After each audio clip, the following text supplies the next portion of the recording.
شیخ محترم، پہلا سوال ساتھی پوچھتے ہیں کہ شیخ صاحب آپ نے سیریز نمبر 474 میں آپ نے حضرت عمر رضی اللہ تعالیٰ والے جبل والے قصے کا ذکر کیا. اس میں دو اشکال ہیں میرے. آپ نے کہا کہ حدیث میں آتا ہے کہ حضرت عمر محدث تھے اور ان جو الہام ہوتا تھا، مگر حدیث کے الفاظ ایسے نہیں. حدیث میں ہے کہ اگر میری امت میں محدث ہوتا تو وہ عمر ہوتے، یعنی ہے نہیں.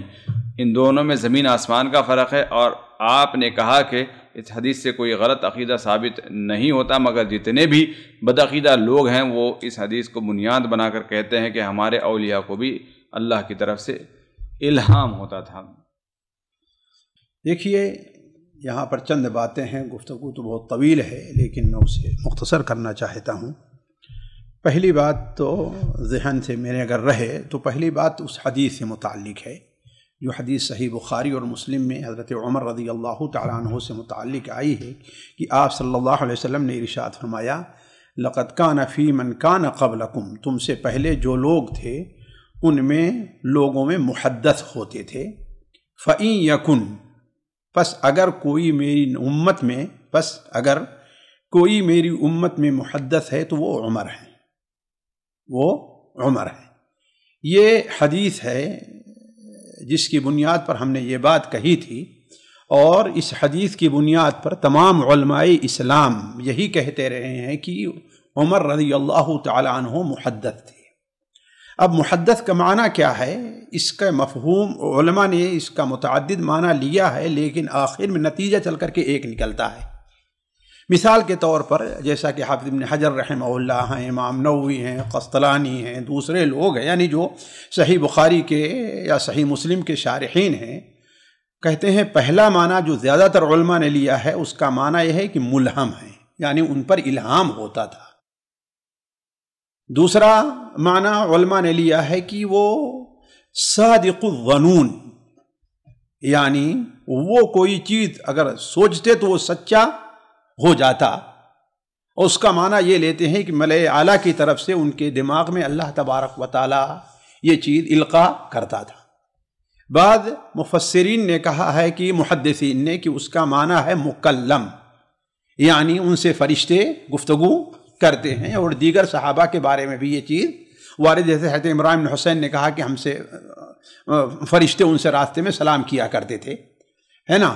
اور بعض علماء نے اس کا معنی اس طریقے سے کیا ہے، یعنی تقریباً کیا ہے، معنی تقریباً ایک ہی ہے نا. یعنی اللہ تبارک و تعالیٰ کی طرف سے انہیں کوئی ایسی بات بیان کی جاتی تھی جو وہ کہتے تھے اور وہ بالکل سچ اور واقع ہو جایا کرتی تھی. اب یہ اللہ تبارک و تعالیٰ ان کے دل پر القاء کر دیتا تھا. اللہ تعالیٰ نے انہیں وہ فراست عطا فرمائی تھی کہ وہ جو کچھ دیکھیں اس کو اچھی طریقے سے سمجھ جائیں، یا اللہ تبارک و تعالیٰ کسی فرشتے کے ذریعے سے ان سے وہ بات کروا دے، یعنی کوئی بھی چیز ہو. تو اس سے اگر حدیث سے کسی چیز کا ثبوت ملتا ہے تو جیسے کہ امام نووی رحمہ اللہ نے کہا کہ اس سے اولیاء کی کرامت ثابت ہوتی ہے، دوسری بات وہ اس حدیث کے مفہوم سے متعلق ہے. میں ہمیشہ یہ کہتا آیا ہوں کہ ہمارے طلباء کو چاہیے کہ حدیث کا ظاہر پڑھ کر کے کوئی مفہوم اپنے طور متعین نہ کر لیں. یہ بہت بڑی گمراہی کا سبب بنتا ہے. دیکھیں کہ علماء نے اس حدیث سے متعلق کیا کہا ہے.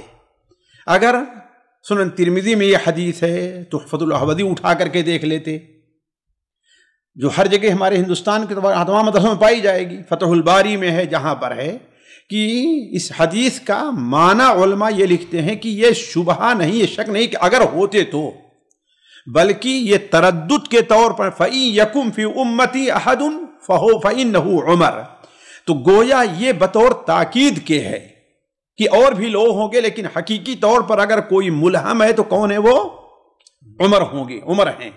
جیسے کہا جاتا ہے کہ اگر ان لوگوں میں ہم سے دوستی کا دعویٰ تو بہت لوگ کرتے ہیں، لیکن اگر میرا کوئی سچا دوست ہو سکتا ہے تو کون ہے؟ وہ یہ ہے. تو اس کا معنی کیا ہے؟ اس کی دوستی پہ زیادہ زور ہے، نہ یہ کہ انکار ہے. تو یہ اصل میں مفہوم ہے اس حدیث کا. اس بنیاد پر ہم نے اپنی طرف سے کوئی بات نہیں کی، میں علماء کے اقوال کی بنیاد پر ہم نے یہ بات کہی ہے، ایک بات۔ دوسری چیز یہ ہے کہ اولیاء علیہم اولیاء رحمہ اللہ کی کرامت کے متعلق علماء اہل سنت و جماعت کا جو عقیدہ ہے کہ وہ حق ہے، وہ حق ہے۔ اور امام ابن تیمیہ رحمہ اللہ وغیرہ نے لکھا ہے کہ ہر وہ چیز جو کسی نبی کا معجزہ ہو سکتا ہے وہ کسی ولی کی کرامت بھی ہو سکتی ہے۔ اب یہ چیز کبھی مستقبل کی کوئی خبر بھی ہو سکتی ہے نا، ماضی کی ایسی خبر جو حال میں کہیں واقع وہ ہو سکتا ہے، یعنی کوئی بھی چیز ہے، یا دشمنوں پر غلبہ ہو سکتا ہے، دشمنوں کی ہلاک، کوئی بھی چیز، یعنی جسے کہتے ہیں کہ وہ یعنی جو قانون قدرت جو ہیں اس کے خلاف ہٹ کر کے کوئی چیز اگر واقع ہو جائے تو یہ اولیاء کی کرامت ہے۔ حضرت عمر رضی اللہ تعالی عنہ کے ساتھ یہ چیز واقع ہوئی اور دیگر صحابہ کے ساتھ بھی ایسی چیز واقع ہوئی ہے۔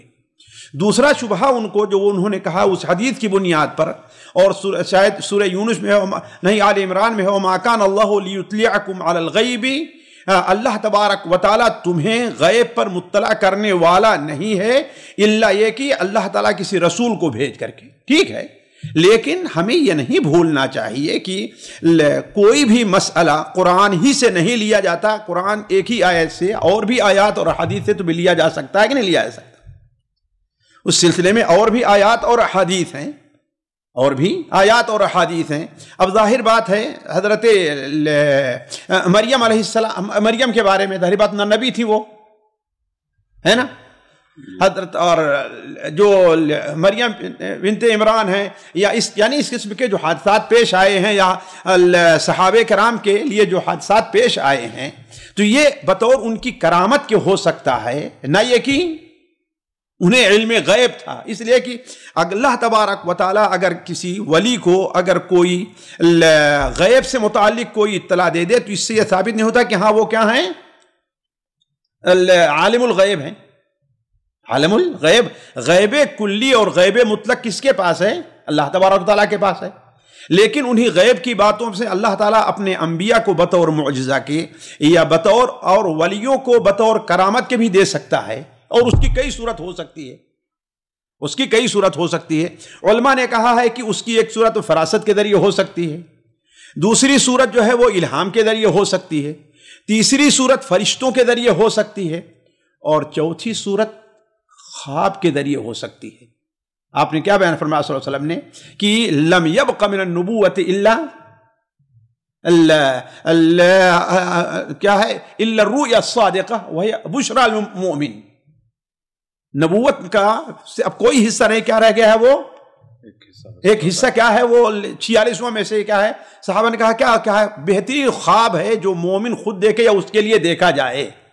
اب یہ خواب اس کے لیے مستقبل سے متعلق، یعنی کوئی دیکھے کوئی جنت میں ہے کہ نہیں، اس بنیاد پر یہ تصور کر لے کہ ہاں بھائی یہ بڑے اللہ کے نیک بندے جنتی۔ لیکن یہ ہے کہ ظاہر بات اس بنیاد پر کوئی شرعی حکم اسی وقت لگے گا جب قرآن حدیث کی تائید کر رہے ہوں تو۔ اچھا یہ کہنا کہ ہاں بھائی یہی چیز تو بریلوی اور دوسرے لوگ جو ہے، یہ سب سے بڑی ہماری غلطی ہے جو بہت سے ہمارے بھائیوں کے ذہن میں آتی ہے۔ ہم اگر کوئی چیز حق ہے اور اس کا غلط استعمال کر رہے ہیں تو اس کی بنیاد پر ہم کسی چیز کو یا کسی عقیدے کو یا کسی خبر کو چھوڑ نہیں دیں گے۔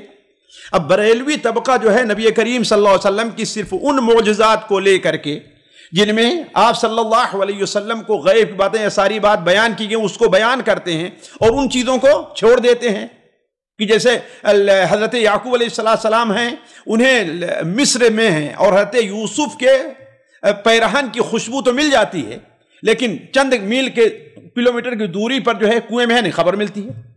تو اللہ تبارک و تعالیٰ جب چاہتا ہے، جس وقت چاہتا ہے، اپنے نبی کو جس غیب کی خبر دینا چاہتا ہے وہ جتنی چاہتا ہے دے دیتا ہے۔ اس سے نبی کا عالم الغیب ہونا ثابت نہیں آتا، عالم الغیب ہونا۔